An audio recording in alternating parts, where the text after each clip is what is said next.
মায়ের মৃত্যু সিজন 2 পর্ব 6। সুন্দরবনের সেই লোনা বাতাস আর বাতিঘরের বিভীষিকা এখন অনেকটা দূরে সরে গেছে, কিন্তু রাহুলের মনের ভেতরে জমে থাকা কুয়াশা যেন আরও ঘনীভূত হচ্ছে। মোংলা থেকে একটি সাধারণ বাসে করে তারা যখন ঢাকার উপকণ্ঠে পৌঁছল, তখন রাত গভীর। রাহুল, রিয়া আর আরিফ তিনজনেই এখন রাষ্ট্রের চোখে নিখোঁজ এবং সিন্ডিকেটের চোখে টার্গেট। রাহুল বাসের জানালার বাইরে অন্ধকার জনপদ দেখছিল। তার কানে বারবার মাসুমের সেই শেষ কথাগুলো বাজছিল। ডায়েরির ২০ নম্বর খণ্ডটা এখনও তুই খুঁজে পাসনি রাহুল, ওটা পেতে হলে তোকে কবরের দেশে যেতে হবে। রাহুল, আরিফ ফিসফিস করে ডাকল। সে তার ল্যাপটপের স্ক্রিনটা রাহুলের দিকে ঘুরিয়ে দিল। আমরা যে বাসে আসছি তার পেছনের সিটে বসা লোকটাকে খেয়াল করেছ? সে গত ৩ ঘন্টা ধরে কোনো নড়াচড়া ছাড়াই আমাদের দিকে লক্ষ্য রাখছে। রাহুল সাবধানে লুকিং গ্লাসে তাকালো। লোকটার মাথায় টুপি, মুখটা মাস্ক দিয়ে ঢাকা, কিন্তু তার হাতের কবজিতে থাকা সেই পুরনো স্টাইলের ঘড়িটা রাহুলের পরিচিত। ওটা মিস্টার চৌধুরীর ব্যক্তিগত নিরাপত্তা বাহিনীর সদস্যদের প্রতীক। রাহুল বুঝতে পারল তারা মোংলা থেকে ঢাকা পর্যন্ত একা আসেনি, সিন্ডিকেট তাদের প্রতিটি কদম ট্র্যাক করছে। রাহুল রিয়ার দিকে তাকালে দেখল রিয়া গভীর ঘুমে আচ্ছন্ন, তার মুখটা ক্লান্তিতে বিবর্ণ। রাহুল রিয়ার মাথায় হাত রেখে মনে মনে বলল, তোমাকে এই বিপদের মাঝে টেনে আনা আমার উচিত হয়নি রিয়া।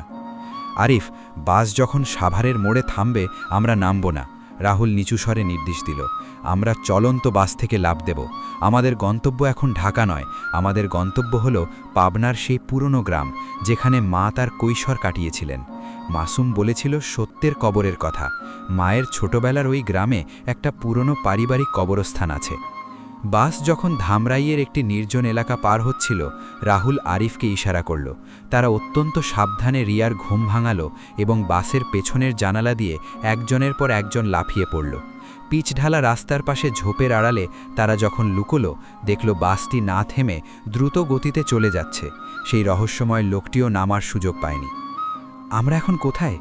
রিয়া চোখ কচলাতে কচলাতে জিজ্ঞাসা করল। আমরা এখন যুদ্ধের দ্বিতীয় ধাপে। রাহুল তার জ্যাকেটের ভেতর থেকে মায়ের সেই লকেটটা বের করল। আরিফ, লকেটের ভেতরে যে মেমোরি কার্ডটা ছিল তাতে মা একটা কথা লিখেছিলেন, যেখানে শেষ সেখান থেকেই শুরু। আমার বিশ্বাস ২০ নম্বর খণ্ডটা মায়ের বাবার কবরের ভেতরেই লুকানো আছে। সারা রাত হেঁটে একটি ছোট ট্রাক ভাড়া করে পরদিন সকালে পাবনার সেই গ্রামে পৌঁছালো। গ্রামটির নাম নিভৃতপুর। নামটির মতোই গ্রামটি নিস্তব্ধ। গ্রামের একদম শেষ প্রান্তে এক বিশাল পুরনো জমিদার বাড়ি, যা এখন জঙ্গল আর আগাছায় পূর্ণ। বাড়ির পেছনেই সেই পারিবারিক কবরস্থান। রাহুল যখন কবরস্থানের গেটে পা রাখল, তার বুকটা ধক করে উঠল। চারদিকে বড় বড় আম গাছ আর শ্যাওলা ধরা পুরনো কবর। সে খুঁজে বের করল তার নানা অর্থাৎ মায়ের বাবা এর কবরটি। কবরের এপিটাফে লেখা ছিল, সত্যের রক্ষক কখনো মরে না। রাহুল আর আরিফ মিলে কবরের এক কোণে মাটি খুঁড়তে শুরু করল। কাজটা করতে রাহুলের হাত কাঁপছিল। নিজ নানার কবরের ওপর কোদাল চালানো তার জন্য মানসিক যন্ত্রণার। কিন্তু কিছুক্ষণ খোঁড়ার পর কোদালটি শক্ত কিছুতে আঘাত করল। মাটির নিচ থেকে বেরিয়ে এলো একটি মরচে ধরা লোহার বাক্স। রাহুল কাঁপা কাঁপা হাতে বাক্সটি খুলল। ভেতরে কাপড়ে মোড়ানো একটি মোটা ডায়েরি। ডায়েরির মলাটে বড় বড় অক্ষরে লেখা, ভলিউম 20, দ্য ফাইনাল ট্রুথ। কিন্তু ডায়েরিটা হাতে নেওয়ার সাথে সাথেই পুরো কবরস্থান হঠাৎ আলোয় উদ্ভাসিত হয়ে উঠল। কয়েকটা শক্তিশালী সার্চ লাইট তাদের চোখের ওপর পড়ল।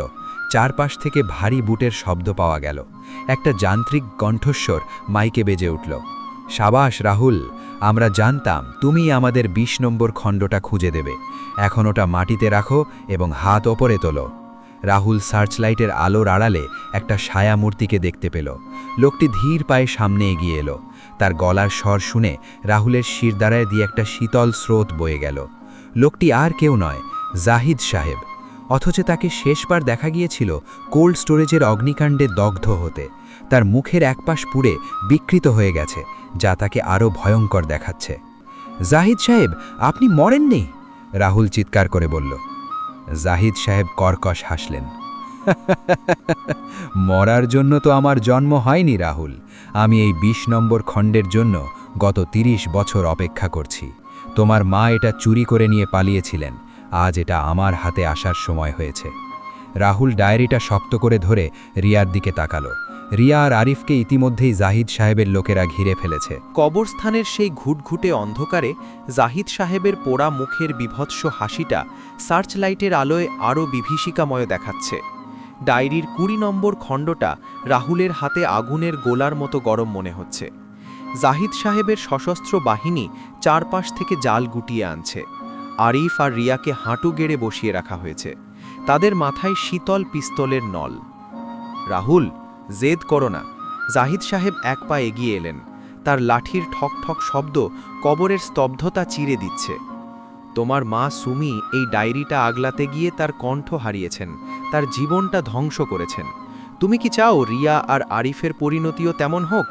ডায়েরিটা আমাকে দাও, আমি তোমাদের এই মুহূর্তেই মুক্তি দেব।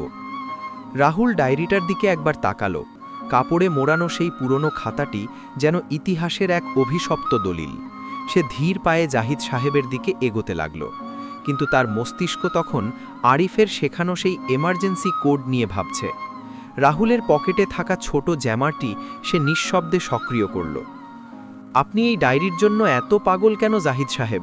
রাহুল কথা বলে সময়ক্ষেপণ করার চেষ্টা করল। এখানে কি আপনার খুনের হিসেব লেখা আছে?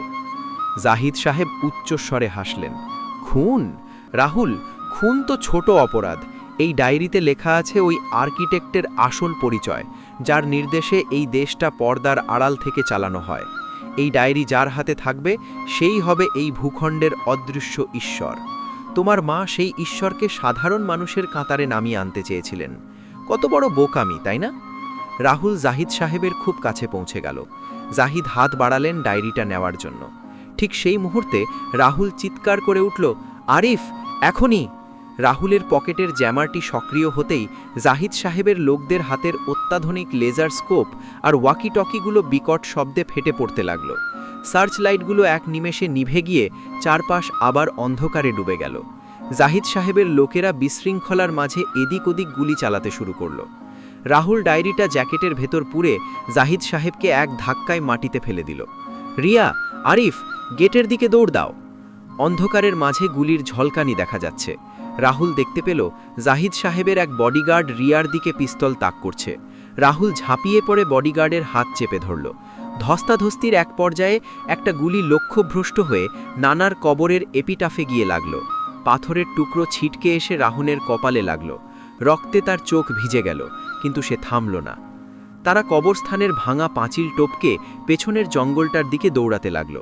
জাহিদ সাহেবের চিৎকার শোনা যাচ্ছে পেছন থেকে, ওদের জ্যান্ত চাই, ওই ডায়েরিটা না পাওয়া পর্যন্ত কাউকে মারবি না।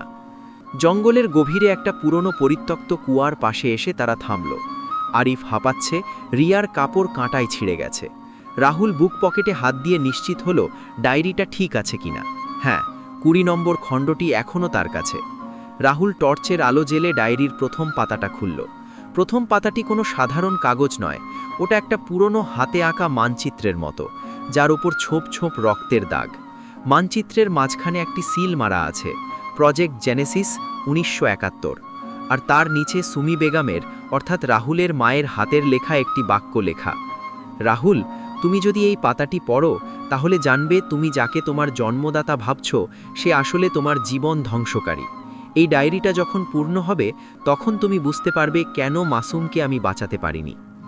রাহুল স্তব্ধ হয়ে গেল। ডায়েরির পাতায় আরও গভীরে যেতেই সে দেখতে পেল একটি ছবি, ১৯৭১ সালের একটি ব্ল্যাক অ্যান্ড হোয়াইট ছবি। ছবিতে দেখা যাচ্ছে তরুণ জাহিদ সাহেব আর মিস্টার চৌধুরী পাশাপাশি দাঁড়িয়ে আছেন, আর তাদের মাঝখানে দাঁড়িয়ে আছে একজন মানুষ যার মুখটা কালি দিয়ে ঘষে দেওয়া হয়েছে। ছবির ক্যাপশনে লেখা, দি আর্কিটেক্ট। রাহুল, আমাদের এখান থেকে বের হতে হবে, রিয়া ফিসফিস করে বলল। ওরা কুকুর নিয়ে আসছে, আমি ডালপালার আওয়াজ পাচ্ছি। রাহুল ডায়েরিটা বন্ধ করল। সে বুঝতে পারল জাহিদ সাহেব কেন এই ডায়েরির জন্য হন্যে হয়ে ঘুরছেন। এই ডায়েরিতে কেবল সিন্ডিকেটের তথ্য নেই, এতে লুকিয়ে আছে জাহিদ সাহেবের নিজেরই এমন কোনো কলঙ্ক যা ফাঁস হলে তার অবশিষ্ট ক্ষমতাও ধূলিসাৎ হয়ে যাবে। রাহুল উঠে দাঁড়ালো, তার চোখে এখন আগুনের শিখা। আরিফ, এই ডায়েরিতে একটা লোকেশন দেওয়া আছে। পাবনার এই গ্রামের নিচেই একটা আন্ডারগ্রাউন্ড ল্যাবরেটরি ছিল যুদ্ধের সময়, ওটার নাম ছিল জেনেসিস। আমাদের ওখানে যেতে হবে, ওখানেই এই রহস্যের কেন্দ্রবিন্দু। তারা যখন আবার দৌড় শুরু করল, হঠাৎ আকাশের দিক থেকে ড্রোনের গোঁ গোঁ শব্দ ভেসে উঠল। জাহিদ সাহেব এবার কোনো সাধারণ গুন্ডা নয়, হাইটেক নজরদারি শুরু করেছেন। আকাশে ড্রোনগুলোর লাল আলো জঙ্গলের ডালপানার ভেতর দিয়ে সাপের মতো লেজার সার্চলাইট ফেলছে। জাহিদ সাহেবের লোকেরা এখন আর পিছু ছাড়ার পাত্র নয়। ডায়েরির ২০ নম্বর খণ্ডটি রাহুলের হাতে এক জ্বলন্ত অঙ্গারের মতো কাঁপছে। তারা ঘন ঝোপঝাড় চিরে দৌড়াতে দৌড়াতে সেই জমিদার বাড়ির পুরনো পুকুর পাড়ে এসে পৌঁছালো। পুকুরটি এখন কুচুরিপানা আর পচা পাতায় ভরা, যার উপর কুয়াশা জমে এক ভুতুড়ে পরিবেশ তৈরি করেছে। রাহুল, ওরা খুব কাছে। আরিফ ল্যাপটপে ড্রোনের সিগন্যাল ট্র্যাক করতে করতে হাঁপাচ্ছে। পরবর্তী ৩০ সেকেন্ডের মধ্যে ওরা আমাদের থার্মাল স্ক্যানারে পেয়ে যাবে। আমাদের কোথাও অদৃশ্য হতে হবে। রাহুল ডায়েরির সেই মানচিত্রের দিকে আবার তাকালো। Project Genesis. পুকুরের উত্তর দিকে একটি শিব মন্দির আছে।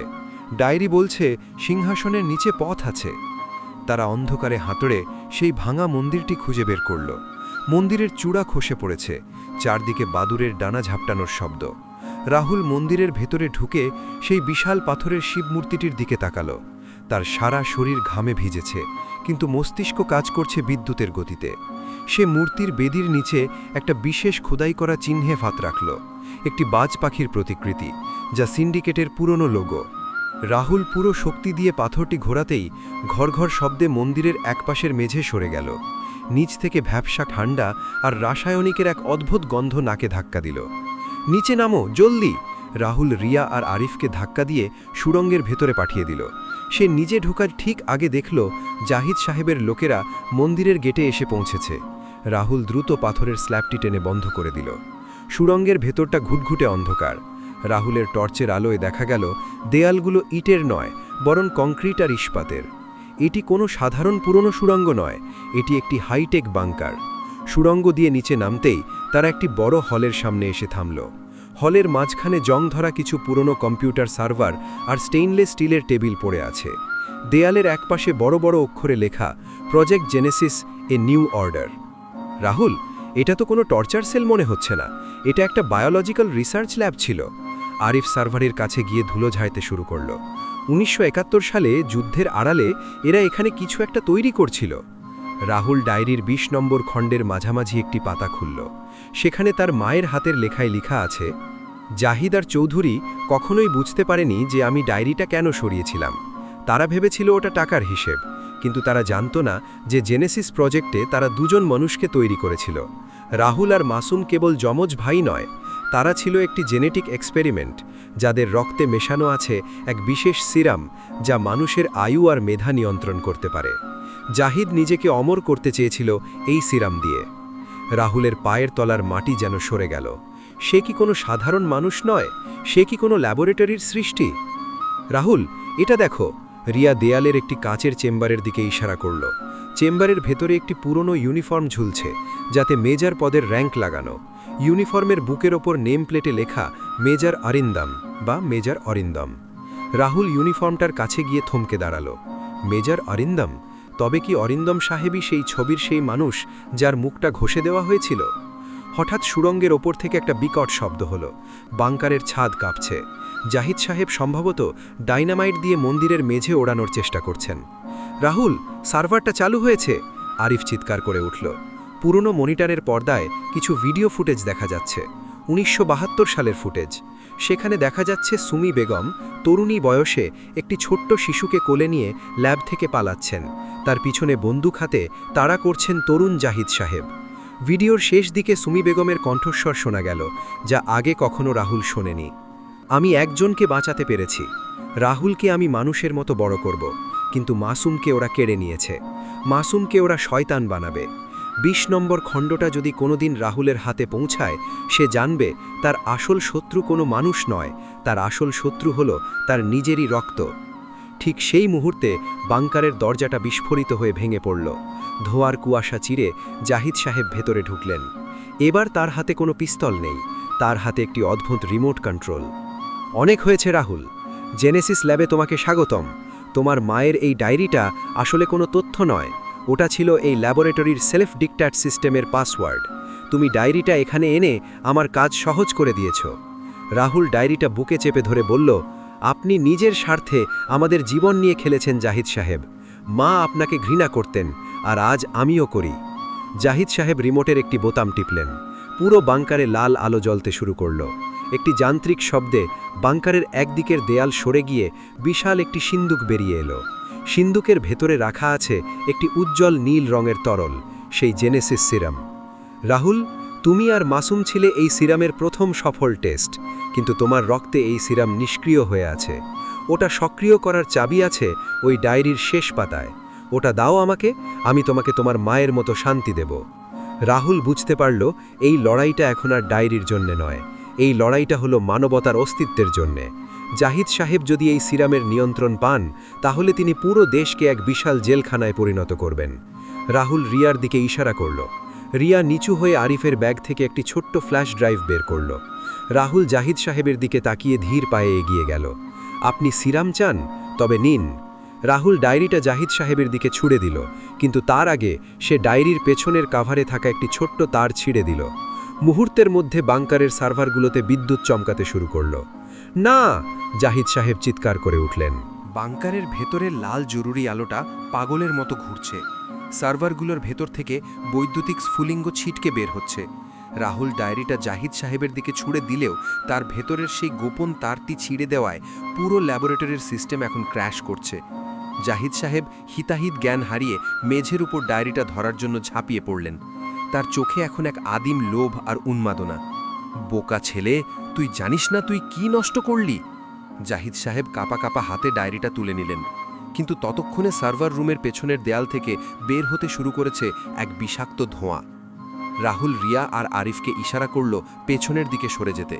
ঠিক সেই মুহূর্তে বাংকারের সেই বিশাল সিন্দুকটি, যেখানে নীল জেনেসিস সেরাম রাখা ছিল, এক অদ্ভুত যান্ত্রিক শব্দে দুই ভাগ হয়ে গেল। ভেতর থেকে যে ছায়ামূর্তিটি বেরিয়ে এলো তাকে দেখে রাহুলের রক্ত হিম হয়ে গেল। পরনে কালো ট্যাকটিক্যাল গিয়ার, মুখে সেই একই কাটা দাগ, কিন্তু তার চোখ দুটো এখন আর স্বাভাবিক মানুষের মতো নয়, বরং ওটা জ্বলজ্বল করছে সেই নীল সেরামের দীপ্তিতে। সে আর কেউ নয়, মাসুম। মাসুম, তুই এখানে? রাহুল বিস্ময়ে চিৎকার করে উঠল। মাসুম ধীর পায়ে জাহিদ সাহেবের দিকে এগিয়ে গেল। জাহিদ সাহেব পিস্তল উঁচিয়ে ধরলেন, কিন্তু তার হাত কাঁপছে। মাসুম, আমি তোমাকে তৈরি করেছি, আমার নির্দেশ শোনো। মাসুম কোনো কথা বলল না। সে এক ঝটকায় জাহিদ সাহেবের হাতের পিস্তলটা কেড়ে নিয়ে দুমড়ে মুচড়ে ছুঁড়ে ফেলল। তার শরীরে এখন অতিমানবিক শক্তি। সে জাহিদ সাহেবের গলার টুটি চেপে ধরে তাকে দেয়ালের সাথে গেঁথে ফেলল। তুমি আমাকে তৈরি করনি জাহিদ। মাসুমের কণ্ঠস্বর এখন গভীর আর যান্ত্রিক। তুমি আমাকে একটা খাঁচায় বন্দি করতে চেয়েছিলে। তুমি চেয়েছিলে এই ২০ নম্বর খণ্ডের কোড ব্যবহার করে আমার মস্তিষ্কের নিয়ন্ত্রণ নিতে। কিন্তু মা, সেই সুমি বেগম আগেই আমাকে সতর্ক করে গিয়েছিলেন। রাহুল অবাক হয়ে শুনল, মাসুমের সাথেও মা যোগাযোগ রেখেছিলেন। মাসুম রাহুলকে লক্ষ্য করে বলল, রাহুল, তুই সারা জীবন নিজেকে হিরো ভেবেছিস, কিন্তু জানিস কি, মা তোকে সবচেয়ে বড় অভিশাপটা দিয়ে গেছেন। তোর রক্তে যে সেরামটা আছে ওটা নিষ্ক্রিয় করা ছিল, যাতে তুই সাধারণ মানুষের মতো মরতে পারিস, কিন্তু এই ২০ নম্বর ডায়েরির শেষ পাতায় লেখা আছে কিভাবে ওটা সক্রিয় করা যায়। তুই যদি ওটা ব্যবহার করিস, তাহলে তুই আমার মতোই এক দানব হয়ে যাবি। রাহুল ডায়েরির সেই শেষ পাতার দিকে তাকালো, যা জাহিদ সাহেবের হাতে ছিল। ডায়েরির কভারের ভেতরে লুকানো ছিল একটি অতি সূক্ষ্ম নিডেল বা সুই। মাসুম জাহিদ সাহেবকে এক ধাক্কায় ছুঁড়ে ফেলে দিয়ে রাহুলের দিকে এগিয়ে এলো। এখন সিদ্ধান্ত তোর রাহুল, তুই কি আমার সাথে যোগ দিবি এই জেনেসিস প্রজেক্টের মালিক হতে, নাকি তুই তোর সেই তথাকথিত নীতি নিয়ে এই ধোঁয়া আর আগুনের মাঝে মরবি? রাহুল এক মুহূর্তের জন্য রিয়ার দিকে তাকালো। রিয়ার চোখে অশ্রু, কিন্তু সে মাথা নেড়ে বারণ করছে। রিয়া জানে রাহুল যদি ওই সেরাম গ্রহণ করে, তবে সে আর সেই রাহুল থাকবে না যাকে রিয়া ভালোবাসে। আমি তোর মতো দানব হতে চাই না মাসুম, রাহুল শান্ত গলায় বলল। মা আমাকে বাঁচিয়েছিলেন যাতে আমি এই নোংরা পৃথিবীর ইতিহাস বদলাতে পারি, নিজেকে বদলে শয়তান হতে নয়। রাহুল ডায়েরিটা হাতে নিয়ে বাংকারের সেন্ট্রাল ফার্নেসের দিকে দৌড় দিল। আমি এই অভিশপ্ত দলিলটা আজ শেষ করে দেব। না! মাসুম আর জাহিদ সাহেব দুজনেই একসাথে চিৎকার করে উঠলেন। মাসুম অমানবিক গতিতে রাহুলের দিকে ধেয়ে এলো। সে রাহুলের বুকের ওপর এক বিশাল থাপ্পড় মারল, যাতে রাহুল ছিটকে গিয়ে সার্ভারের উপর পড়ল। রাহুলের মুখ দিয়ে রক্ত বের হতে শুরু করল। মাসুম ডায়েরিটা ছিনিয়ে নেওয়ার চেষ্টা করল। ঠিক সেই সময় বাংকারের প্রধান দরজাটা বাইরে থেকে আবার বিস্ফোরিত হলো। তবে এবার জাহিদ সাহেবের লোক নয়, ভেতরে ঢুকল একদল মুখোশধারী কমান্ডো। তাদের পোশাকের ওপর সেই বাজ পাখির লোগোটা থাকলেও তার রং লাল। তারা সরাসরি মাসুম আর রাহুলের মাঝখানে স্মোক গ্রেনেড ছুড়ল। ধোঁয়ার কুয়াশার মাঝে রাহুল অনুভব করল কেউ একজন তার হাত ধরে টানছে। রাহুল ভাই, এই সুড়ঙ্গ দিয়ে পালান। কণ্ঠস্বরটি রিয়াজুলের, যে আগে নিশার ব্যাকআপ হিসেবে কাজ করত। রিয়াজুল তাকে একটি সিক্রেট প্যাসেজের দিকে নিয়ে যাচ্ছে, কিন্তু মাসুম ধোঁয়ার ভেতর থেকেও রাহুলকে তাড়া করছে। রাহুল সুড়ঙ্গ দিয়ে দৌড়াতে দৌড়াতে দেখল 20 নম্বর ডায়েরিটা অর্ধেক পুড়ে গেছে, কিন্তু তার শেষ পৃষ্ঠাটা এখনও অক্ষত। সেখানে লেখা আছে এক ভয়ঙ্কর বাক্য, রাহুল, যখন তুমি আর মাসুম মুখোমুখি হবে তখন কেবল একজনই বেঁচে থাকবে, কারণ তোমাদের হৃৎপিণ্ড একে অপরের সাথে একটি গোপন মাইক্রোচিপ দিয়ে যুক্ত। রাহুল স্তব্ধ হয়ে গেল। তার মানে মাসুম মারা গেলে রাহুলও মারা যাবে? এই কারণেই কি বাতিঘর থেকে মাসুম পড়ে যাওয়ার পরেও রাহুল মরেনি? মাসুম কি তবে মারা যায়নি? সুড়ঙ্গের শেষে তারা যখন একটি অন্ধকার গুহার মুখে পৌঁছল, রাহুল দেখল সামনে বিশাল এক পাহাড়ি এলাকা। জাহিদ সাহেবের ড্রোনগুলো এখনও আকাশে চক্কর দিচ্ছে, কিন্তু সবথেকে বড় চমকটা অপেক্ষা করছিল গুহার বাইরে। সেখানে দাঁড়িয়ে আছে এক মধ্যবয়সী নারী। তার মুখটা প্লাস্টিক সার্জারিতে কিছুটা বদলে গেলেও চোখ দুটো রাহুলের বড্ড চেনা। তিনি আর কেউ নন, সুমি বেগম, মা। কিন্তু তার হাতে একটি রিভলভার, যা তিনি তাক করে আছেন মাসুমের দিকে, যে কিনা রাহুলের ঠিক পেছনেই দাঁড়িয়ে আছে। মা! রাহুল হাহাকার করে উঠল। মা রাহুলকে তাকিয়ে খুব ধীরে বললেন, রাহুল, মাসুমকে নয়, গুলিটা তোর নিজের হৃৎপিণ্ডেই করতে হবে, তবেই এই প্রজেক্ট জেনেসিস শেষ হবে। গুহার মুখে দাঁড়িয়ে থাকা সেই নারী, রাহুলের মা। তার চোখের দৃষ্টি এখন পাথরের মতো কঠিন। হাতে ধরা রিভলভারটি একবারও কাঁপছে না। পেছনে ধসে পড়া বাংকার থেকে আগুনের লেলিহান শিখা বেরোচ্ছে, আর তার সামনে দাঁড়িয়ে দুই যমজ ভাই। একদিকে নীল সিরামের বিষে উন্মাদ হয়ে যাওয়া মাসুম, আর অন্যদিকে ক্ষতবিক্ষত রাহুল। মা, আপনি কি বলছেন? রাহুল আর্তনাদ করে উঠল। আমি নিজের বুকে গুলি করব কেন? আমি তো আপনার জন্য এই লড়াই লড়েছি। মা রাহুলের দিকে এক পা এগিয়ে এলেন। তার কণ্ঠস্বর এখন আর সেই শান্ত মায়ের মতো নয়, বরং একজন সেনাপতির মতো। রাহুল, তুই বা মাসুম, তোরা কেউই সাধারণ সন্তান নোস। তোরা হলি জেনেসিস প্রজেক্টের দুটি লিঙ্ক। তোদের দুজনের হৃৎপিণ্ড একটি ফ্রিকোয়েন্সিতে চলে। মাসুম যখনই ওই সিরাম নিয়েছে, সে একটা জ্যান্ত বোমায় পরিণত হয়েছে। ও মরলে তুইও মরবে, কিন্তু তুই যদি নিজে শেষ হয়ে যাস, তবে ওর শরীরের ওই বিষাক্ত শক্তিও নিভে যাবে। মাসুম হঠাৎ পৈশাচিক হাসিতে ফেটে পড়ল। মা, আপনি এখনও সেই পুরনো আদর্শ নিয়ে পড়ে আছেন? দেখুন আমার শক্তি। মাসুম রাহুলের দিকে ঝাঁপিয়ে পড়তে চাইল, কিন্তু মা তার পায়ের সামনে এক রাউন্ড গুলি ছুড়লেন। থাম মাসুম, তুই এখন আর আমার ছেলে নস। মা রাহুলের দিকে পিস্তলটা ছুড়ে দিলেন। রাহুল, সিদ্ধান্ত নে, তুই কি চাস এই দানবটা বেঁচে থাকুক, নাকি তুই এই প্রজেক্টের জবনিকা টানবি? রাহুল পিস্তলটা হাতে নিল। শীতল ইস্পাতের স্পর্শে তার আঙুলগুলো জমে যাচ্ছে। সে রিয়ার দিকে তাকালো। রিয়ার চোখে অশ্রু, কিন্তু সে মাথা নেড়ে বারণ করছে। রাহুল পিস্তলটা নিজের বুকের বাঁ দিকে ঠেকালো। মাসুমের চোখে প্রথমবারের মতো আতঙ্ক দেখা দিল। সে বুঝতে পারল, রাহুল যদি ট্রিগার চাপে, তবে মাসুমের শরীরে সিরাম রিয়াকশন করে তাকে ভেতর থেকে জ্বালিয়ে দেবে। না, রাহুল থাম! মাসুম আর্তনাদ করে উঠল। রাহুল ট্রিগার চাপতে যাচ্ছিল। ঠিক সেই মুহূর্তে জাহিদ সাহেব ধ্বংসস্তূপের ভেতর থেকে রক্তাক্ত অবস্থায় হামাগুড়ি দিয়ে বেরিয়ে এলেন। তার হাতে একটি রিমোট ডেটোনেটর। কেউ কোথাও যাবে না, আমি এই পুরো পাহাড় উড়িয়ে দেব। একই সাথে কয়েকটি ঘটনা ঘটল। জাহিদ সাহেব ডেটোনেটর চাপলেন, মাসুম রাহুলের দিকে ঝাঁপ দিল, আর রাহুল ট্রিগার টিপল, কিন্তু নিজের বুকে নয়। সে গুলি করল বাংকারের সেই মেইন গ্যাস পাইপলাইনে, যা মাসুমের ঠিক পেছনে ছিল। এক বিকট বিস্ফোরণে পুরো পাহাড়ের চূড়া কেঁপে উঠল। আগুনের এক বিশাল গোল্লা মাসুম আর জাহিদ সাহেবকে গ্রাস করে নিল। রাহুল বিস্ফোরণের ধাক্কায় গুহার বাইরে ছিটকে পড়ল, নিচে গভীর খাদ। রাহুল! রিয়ার চিৎকার বাতাসের শব্দে মিলিয়ে গেল। যখন ধোঁয়া কমল, তখন সেখানে আর কেউ নেই। জেনেসিস ল্যাবরেটরি এখন মাটির নিচে এক জ্বলন্ত সমাধি।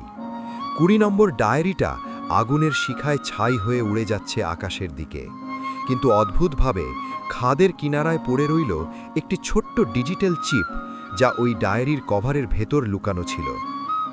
3 মাস পর ঢাকার এক জনকীর্ণ স্টেশনে একজন মানুষ বসে আছে। তার পরনে একটা জীর্ণ চাদর, মাথায় হুডি। সে একটা পুরনো খবরের কাগজ পড়ছে, যেখানে লেখা পাবনার রহস্যময় বিস্ফোরণ, সিন্ডিকেটের পতন নাকি নতুন শুরু। লোকটি কাগজটা মুড়িয়ে ডাস্টবিনে ফেলে দিল। তার হাতে থাকা সেই ডিজিটাল চিপটি সে এক রহস্যময় ডিভাইসে প্রবেশ করালো। স্ক্রিনে ভেসে উঠল নতুন এক file, project Exodus, the real 20th volume. তার মানে পাবনায় যা ধ্বংস হয়েছে তা ছিল কেবল এক ধাপ্পা।